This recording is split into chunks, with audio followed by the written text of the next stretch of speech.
Nicole, you want me to kick us off, or do you want to get Yeah, so I'll just introduce you really quick and then I'll let you take it from there. So everybody, this is Emma Lacey-Bordeaux. She is a senior director at CNN for Standards and Practices. This event we put together, SPJ Georgia put together is a way for local journalists, specifically in the Atlanta area, but for anybody who is welcome to attend or view this online, to learn more about what's going on in Ukraine, the war and the humanitarian crisis over there right now, and how we can be reporting on it as local journalists, what we can be doing to understand it better and better report context to local communities here who also probably don't understand it on quite the international scale that it is on. If they're not watching international news every day, maybe they turn to your local news channel, but they don't put on a network. So this is important context and information for us to be able to convey to them and understand properly. So thank you, Emma and Margo, for being here. Yeah, absolutely. I think it's these opportunities, as we've already seen. We've got local folks in Atlanta, we've got folks representing Ukrainians in other parts of the world, folks from Ukraine, we've got international law folks here. So a lot of different areas represented. And I'll just start by saying a little bit about Margo. Margo, when I was getting started to do this, I was getting text messages from folks that we know in common in the region. This one says, "Oh my God, you're interviewing Margo. Margo is great." So Margo, for folks who don't know, is a bit of a, I guess I would say, journalistic entrepreneur, maybe, I guess is it kind of, if we could say that. She was one of those folks who started StopFake, which is globally known at this point, and has done a lot of work around how to most engagingly capture public attention around misinfo and disinfo. Currently, she's working on real-time information about the conflict and has been doing so, Margo, for how long now? Is it two months almost? You're muted, my dear. I'm mute. I'm sorry. Thank you. I have voice. Okay, so I think we started like late December, but really in full swing. So it's like January. What it is? It's like 2 months. It feels like eternity. We have a full scale war for what, like 44 days. So yeah, I think safe to say more than 2 months, maybe 3. And I think, I'll make a little pitch for this event, but also just for anybody who's watching this video as they come across it. There's so many opportunities for connection right now in the world of journalism. Margo and I actually connected last summer through the Media Development Foundation, which is a great organization working on building up Ukrainian journalistic institutions. We've stayed in touch since, and I just think the world can be as small and as friendly as we want it to be in journalism. And my relationship, I think, Margo, our relationship really speaks to that. So I kind of wanted to start with, I was going to start with sort of like what Ukrainian journalism has been like in your time working in it, but given our audience here, I kind of want to start with, it's been my impression in getting to know a lot of Ukrainian journalists over the years that you guys have a lot to teach the world in terms of savvy when it comes to misinfo, disinfo. I wonder if you've thought about that, because you've worked with a lot of English language media too.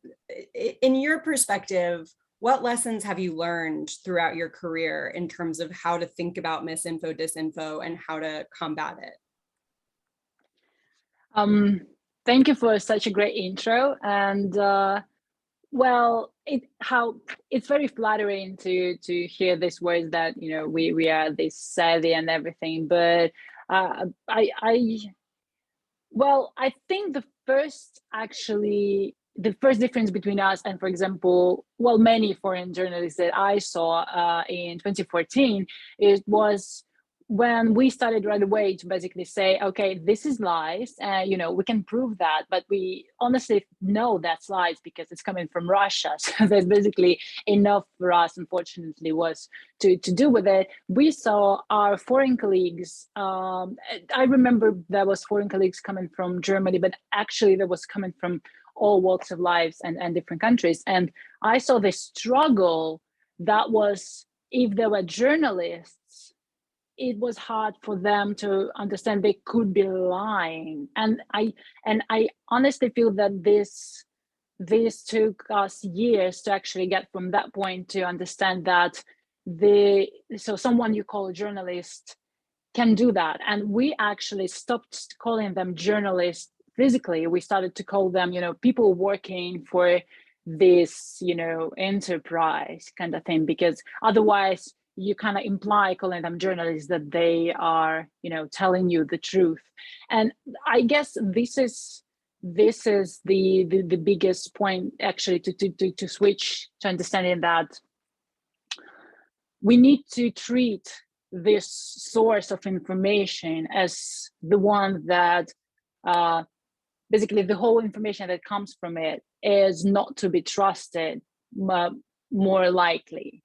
And I think we are at this point where most of the colleagues I meet, so you don't need to you don't need to explain anymore that Russia could be lying, and that those working for Kremlin, or you can call them state channels, state-controlled media, they might not exactly share the truth information. But on the other hand, it still feels that, well, I still feel that I'm not sure that all foreign colleagues are actually, how to say, that this is actually common knowledge among all.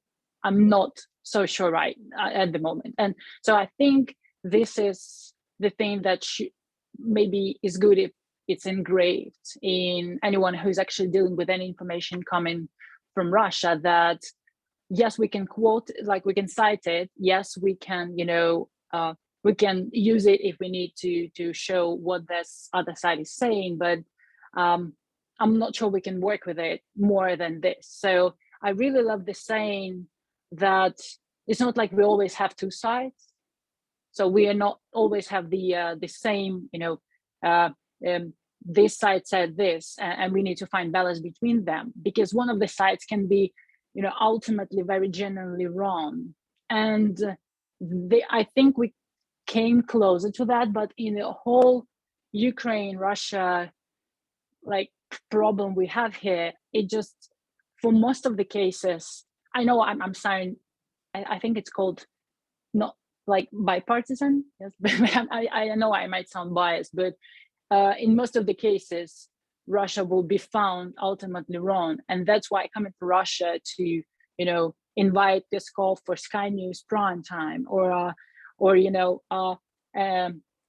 basically, as many foreign media did, saying Russia says Ukraine, hit Belgorod with a strike.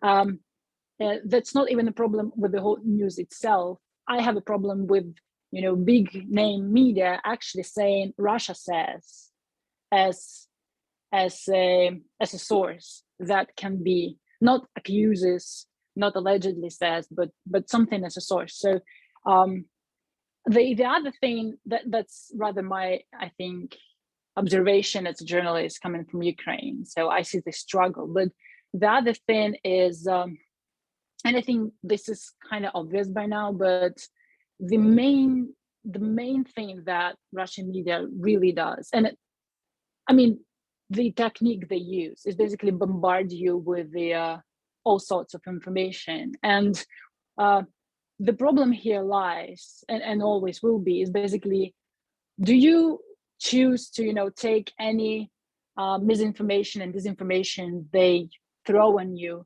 and do you decide to advertise it more while you refute it? And do you give more platform to the speech they use, to the wording they use? And this is problem we encounter all the time in StopFake, and this is something I ultimately have right now as well. With the as an example, this piece that Russian state media did on denazification of Ukraine.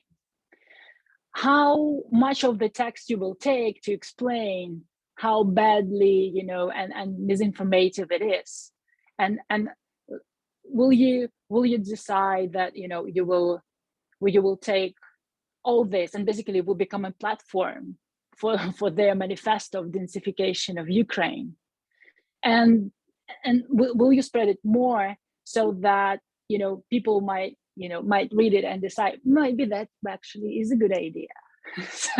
That sounds broken. So I think I would say all this is still work in progress, but I feel that anyone dealing with anything coming from Russia state or Kremlin or something, that you can understand that you can trust them in any way, you need to understand you shouldn't pay any respect to them and shouldn't treat them as a journalist or as a media. So, and just understand that that's noise. You might work with it, but you shouldn't really trust it. And I think we're still coming to that point. Margo, you have a compatriot of Taras has joined us from Ukraine as well and has his hand up with something he wants to chime in with. Do you want to? Yeah, sure. Yes, thank you. Thank you a lot. Margo, very valuable comment. I would really agree with you on the fact that Russia uses this tactic to create, I would say, sort of environment of confusion where there will be different opinions and different takes on a certain event, to create, again, the sort of confusion for a foreign journalist to find the right track, the right story. So because there is this pluralistic environment of different aspects of the story, it is very difficult for, let's say, Ukrainian side to deliver the narrative. And what I would advise for foreign journalists, as a fellow journalist here from Ukraine, is that to counteract opinionated journalism of Russian big media, you have to pay attention to two things. First things first, you have to be aware of the laws that Russia have about media. And by giving that, it will give you enough context and you will know what are the topics that are prohibited, what are the topics that will never be covered. So you will kind of understand what part of the story is hidden. And the second advice I would like to give is to use more data journalism than opinion journalism. For example, and this is a right example, there was a very strong Russian story since 2014, if I'm not mistaken, about Ukrainian neo-Nazis killing basically crucifying a small child. And this story was based on a commentary of a particular hero. And data journalists have detected the image of the face of this person and realized that it was merely an actor who was used in various stories. And some stories would claim she is a Russian from Yekaterinburg. Other stories would claim she's Ukrainian from Donetsk. So what I'm trying to say here is that high-tech visual investigations and data journalism, it will definitely take you more time to deliver the story, but it will help you to counteract Russian narratives efficiently. So again, please get acquainted with the legal part of Russian media and use more data journalism techniques to deliver your stories. This way you will be able to see the whole Russian narrative and see how each piece of news fits in it. And this is what is being done by investigators here in Ukraine. Again, it takes more time and resource, but it will help you to cut to the bone. Thank you very much. So I think y'all have both touched on a lot of a lot of different topics. I want to just, Margo, clarify one thing. When you're talking about Russian journalists, you're talking specifically about those that receive state funding. Yes. Yes, I speak about those working for what is like commonly known as either state Russian media or Kremlin. They're also called media. Sometimes they're called pro-Russian media, but they're Russian. So usually that's two of them. Yes, I mean those. Clearly, we have different situation with other media, but I would say the situation with all Russian media is kind of tricky, and also you might well, I wouldn't go deep on that because that's a bit different question. But yes, I meant those two categories precisely. If I actually may, there is one thing I want to add. Thank you for a commentary. It was great, but what came to my mind also, what can help is actually about knowing that when you're dealing with anything coming from, so when you see that you might deal with Russian propaganda, or like kind of tweaked material, I think what can be good actually is to know what you're dealing with. What I mean is, for example, we know clearly as coming from Ukraine what exact narratives, as was told, was used. So we know, for example, that Russia will say we have Nazis, even though that's clearly exaggerated statements. I mean, there are plenty of Nazis in Europe, but like we have much less, for example, support for that. But Russia will overblow that, or Russia will say that we're killing innocents or something. So there are clear narratives. We have it in your head, and I think what might be important is to know in your head what exactly. What narratives Russia is using, or Russian media, the one like the state supported or the Kremlin is using against USA, for example. So what exact narratives it might be. And so that will help you to know that these exact buttons will be pushed. And I will even say you can actually, if you can support that's clear narrative, you can even say you see that fits nicely into the box of supporting the whole narrative of saying that the trying either to destabilize or something else. So that's knowing, like doing your homework into how this thing works actually might help you to have some kind of framework. You actually see the news. And you will be much easier to actually grasp the data, if there is any, that you might need. And also just when you see the narrative, not to get into that, you say, oh, okay, that's the part that says that USA are rotten. Okay, we're going further. I wanted to go back as well to something maybe back in time a little bit. There was an example brought up of some famous misinformation that was spread around 2014. And Margo, you made a point, which is something that American journalists and American newsrooms debate all the time, which is, when does misinformation rise to the level that it actually needs to be debunked versus, as you mentioned, not giving oxygen, as we would say in the US, to something that isn't true.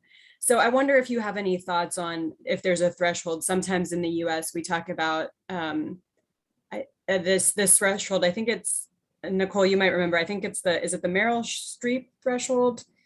There was a celebrity whose house was published. Maybe you know this case. And very few people actually saw the location of her house, but then she made a big fuss about it. And then a bunch of people saw this information about her house. So sometimes we talk about it like that, but I wonder if you have any thresholds for that kind of thing. Well, that's a great question. And that was actually a constant question well, we didn't actually have a StopFake newsroom, like literally, but virtual newsroom, and we still have it now. So I would say there are two actually of them. So first of all is whether you actually tackle the news, and the second one is actually how much of this news you actually show. So how much do you advertise it? I think we had it and I have it, but it's pretty vague. We don't have a fancy name like Merrell strip threshold for sure, but I will think of it now. But I think it's a question for me more of danger. So whether the publication, so I think it's pretty simple, like, but yeah, so whether the publication is big, so let's say RIA Novosti said it, okay, we might consider. Something small, no, it's clearly to advertise itself. But if it goes further, we might consider catching it up, like after it catches something later, because we've seen actually even recently, so there were really small Telegram channels that were spreading something like, oh my god, war already started, like few days prior.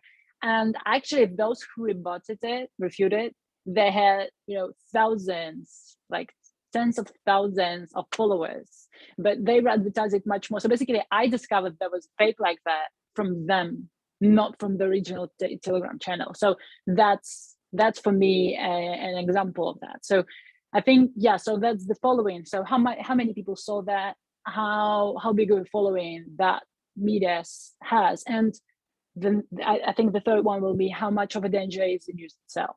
So whether, like, if it's something that Ukrainians doing bio pigeons somewhere together with the ISIS fighters under Kherson somewhere, so that sounds like something like, okay, let's just not even go there. But if it sounds like more legit and is dangerous on its own, so that might be, so they can work together or separately. Okay, so they can work together separately, but yeah, like this. So it's Merrell strip trio. Okay, I will think about yeah, a little slogan, right? yeah. So you have your current project as the 762 project is full of a lot of detailed information. I saw today you guys were doing a lot of work on really, sort of like gathering details about this horrible train station attack. I noticed as well when I was looking at y'all's work that you're keeping your attribution very tight. So for instance, I saw you were talking about the kinds of munitions that might have been used, and keeping the attribution, who this information is from, very close. You mentioned as well, I think, something very important, which is sort of like understanding like the overall framework of what's happening. So the rationales that different parties are putting forward, the different offices that might be providing information. I wonder if you can talk a little bit about your current project, the importance that you see this journalism work doing, these very like up-to-date, very fact-heavy pieces of information, and just like how important that attribution is in terms of figuring out what's happening moment by moment right now.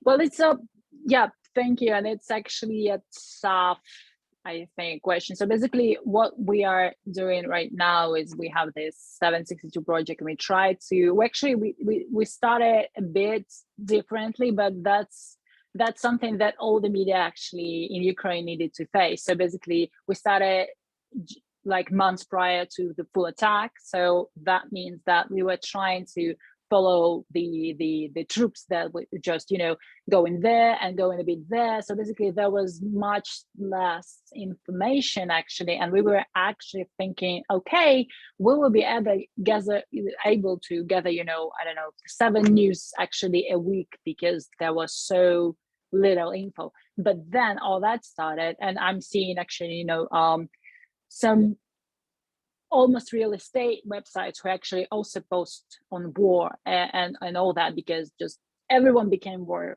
reporters. But and we have tons of information coming in, people sending us info, like our readers or just their relatives, someone who saw it, someone who's posting it. And I think that's why it's important, especially in times of Telegram channel, which is a huge thing in Ukraine. And because I know it's not a big deal in the States. Do people know Telegram at all? Like, do you know it exists? Yeah, I know you know, but I I see mean, like, Mitch nodding. Mitch, who deals I with feel human like rights. maybe a lot of Yeah, like and maybe- the local journalists and stuff may not know if they're not like Yeah. plugged Well, into as much of well, the international news. definitely not as popular in the US. Yeah. well, I feel like, you know, Eastern European thing, well, saying that, but yeah, we have this Telegram thing, which is basically like WhatsApp, but it have a bit different technical like abilities. So it basically gives you the chance to have the channels like that can actually be seen as you know, media channels, and basically the different officials have their own um,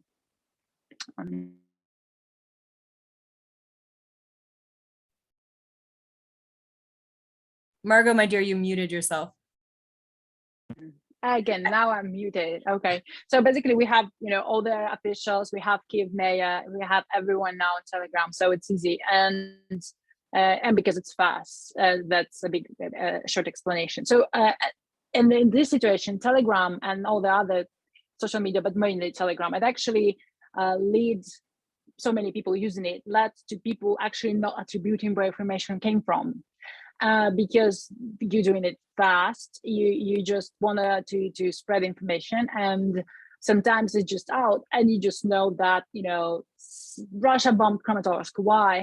Who said that? So if it's well, with this information can be easy because you can Google it and it will be just out there somewhere. But with more tricky information, it can be complicated. That's why, just not to lose track, we try to mention all the information we can. But the problem here, I think, is the same as with well, I think that's just the classic dilemma of journalism that we have. So basically, you kind of need to release information the earlier the better, you know, for the sake of people knowing, and maybe because you want to do that faster. But on the other hand, you checking the information takes time, especially with this kind of stuff that we actually did with the ammunition. We got lucky because our expert was keen on the subject, but that's still like, especially with the action that is unfolding right now. So you inevitably have information that will be hard to check, and that might be partially unchecked. I mean, to the extent that you would want to do that. So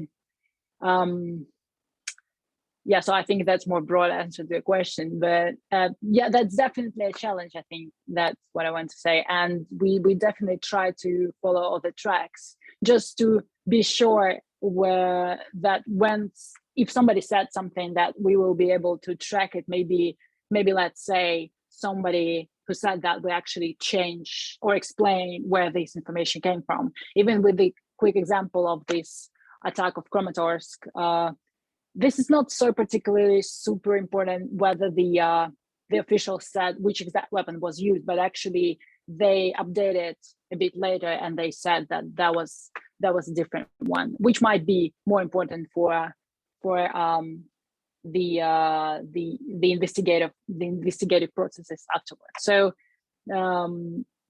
but yeah, that's definitely a challenge, and actually not all the media outlets actually doing that. So but I think it's inevitable in times of war that we have.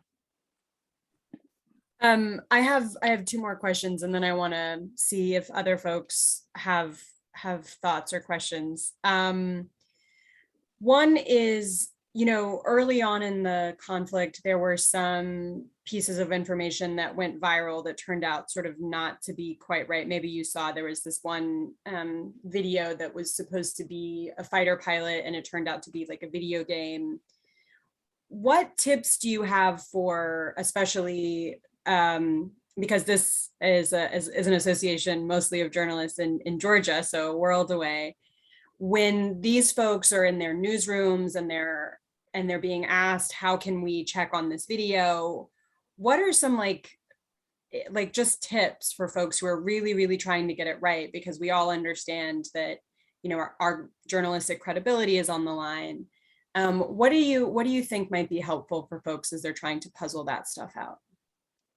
Well, that really depends whether you have, you know, whether you are under the pressure of the time, or can you actually, you know, push the boundaries a little bit, because I would actually recommend the second one. And also to maybe kind of be all the time in this a bit, you know, broader. So to understand that maybe if you see this information, maybe you need to ask all that sort of question. I think everyone is thinking about that. I mean, like, okay, where it come from? Like, can I trust the source and everything? So it's still like, I mean, going for the reputable source is the first recommendation, but that's obvious one. But even reputable source can spread some weird information, but at least reputable source, you know, will update you with that. As for, so I would say there are so the videos that might later look at as a game, they kind of, so I would anyway just check the video if I see the kind of video, whether there was anything like that. But yeah, I think it also goes back to knowing your homework and the kind of region you deal with. So I think what I would recommend, honestly, if you report on the region, have someone who is from the region and is able to answer questions, maybe. So whether it's part of the newsroom or maybe just someone.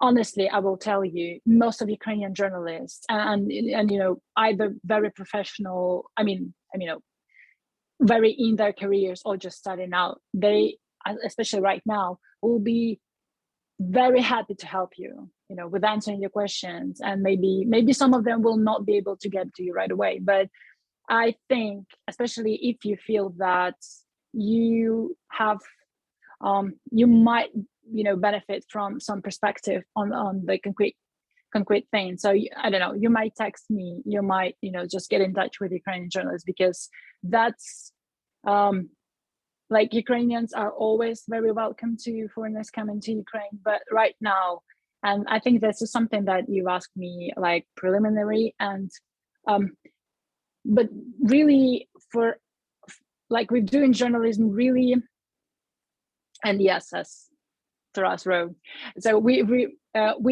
always so journalism is quite on the roll for a long time in Ukraine, but also for us right now, it's very personal, which might be, I know, seen as bad maybe in journalism, but I feel the very fact that many Ukrainian journalists are also reporting on I'm sorry, I'm calling that war, because not exactly conflict anymore stage, I think, but so that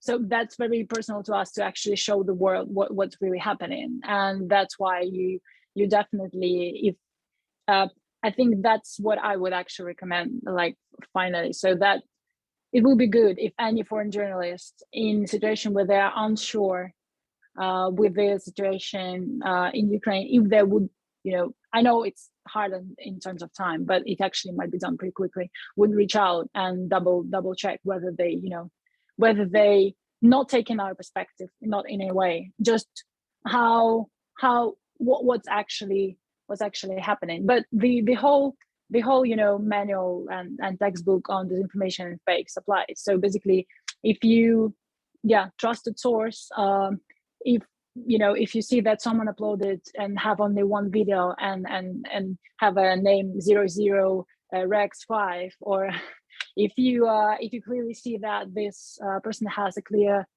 anti-Ukrainian position, and he's doing something, stating something anti-Ukrainian, you might want to double check. And again, I'm sorry, and if you have a clear emotional involvement in all that material, you want also to double check. And with all the with any graphic material, there are tons of great explanation done by my colleagues, including Bellingcat. But basically, with photos, is it's super fast. So, there's TNI and things you can try to Google search, as well as that's something I usually do when I receive, sketchy information. I just try to go and check whether the person himself, herself looks legit. Honestly, Facebook now with, allowing to lock profiles, kind of messing with it, because now you have actually no chance to check what this person was doing, but you know the drill. So I would say the basic hygiene on disinformation and fakes hasn't done anywhere. But in the end of the day, that's the other thing I think what we've talked with you about, that that's something for me personally that's really hard to to live with. But in the end of the day, there will be inevitably some fakes you might end up spreading. We actually even had, I think, Ukrainian parliament at some stage spreading some unverified information, I don't know, on some city being liberated, or actually not. So I think this is something, as for me as a journalist, really hard to to deal with. But I think that's important to understand that in this kind of environment that is happening in the real time action, there might be something that will be not verified, and you might end up spreading it. I think this is very good to just have a few steps that you do right after that. I don't know, like you acknowledge it, you delete, maybe if it's on Twitter, the unverified information, but you update what's the real one, and you explain why it happened. And here, well, all the attribution comes handy. I know that's basic, but still, you say that he or she said that, but they themselves said that this is not exactly true. And honestly, the last time I had it, I spread someone's information that appeared to be fake. I actually reach out and ask them what happened, like why end up spreading the fake information, and giving I mean, I think that's actually something that you said to me once, being very open, why it happened, because unfortunately it will, and we see it is happening, thankfully not on big scale right now, but yes, and taking and allowing yourself to do it in a more slow mode. Yeah, transparency is super important. And Nicole and I don't know whether you ever say this, Nicole, but sometimes we have a saying that speed kills. So absolutely, like taking your time is, I think, I want to be mindful of everybody's time, but I did want to ask you, well, first I had one more question, but actually, yeah, I'll just run this question by you. We've talked a lot about facts and getting all of those right. Recently, you wrote a really beautiful piece for CNN about your friend who died working as a journalist, Sasha. And I wondered if you had any reflections on the importance of capturing that emotional piece too, because you're so good at nailing down these hard things. But then in this piece, you talked about pancakes, you talked about very personally what grief is like. And why is that emotional piece so important to capture as well? Well, thank you for pancakes. Well, I actually had the few people reaching out back to me. So the piece is actually my friend Sasha Kupchino was killed by a Russian shelling on March 14, and so the piece was a tribute to her and other Ukrainian journalists that were killed. So I'm not sure, maybe I've seen two numbers that there are 7 of them and there are 18 of them now killed. I'm not sure right now, so that would need to be double checked. But we have many of them unfortunately being killed, and so the tribute it includes facts, but also the main part of it is basically an emotional one. And I've had reviews from people who didn't know me or know me little, and I saw the piece actually being spread widely. I and people wrote to me that it was, you know, so personal that I cried.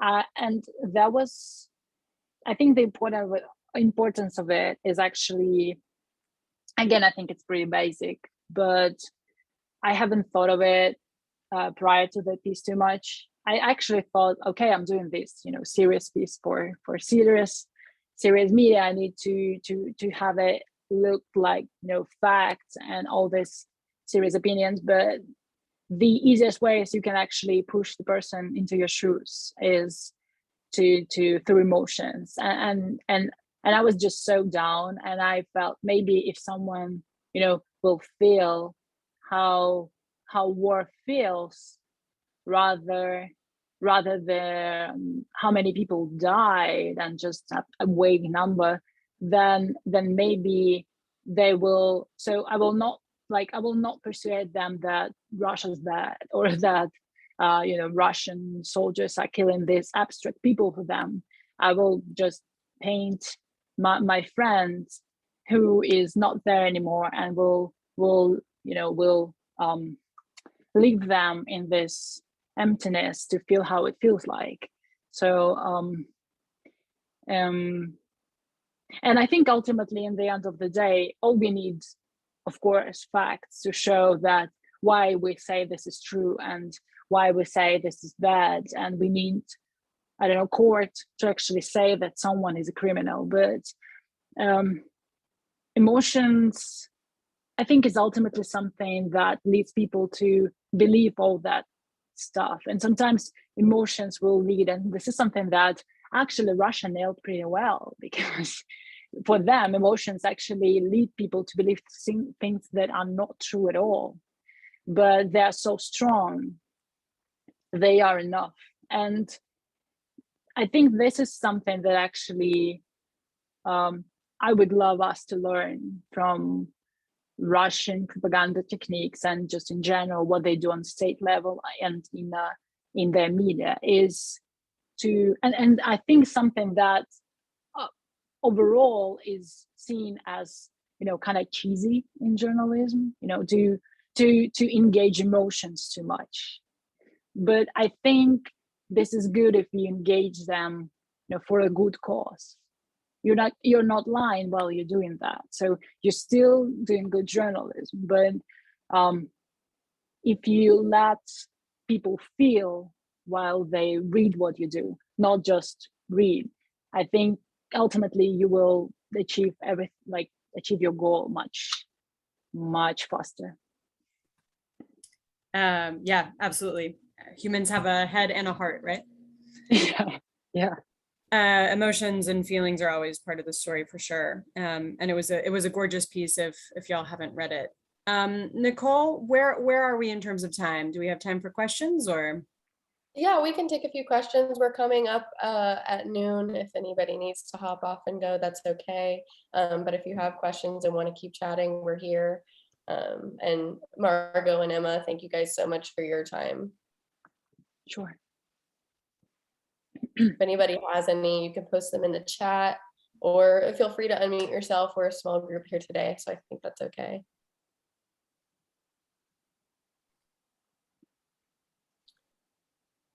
We don't have any.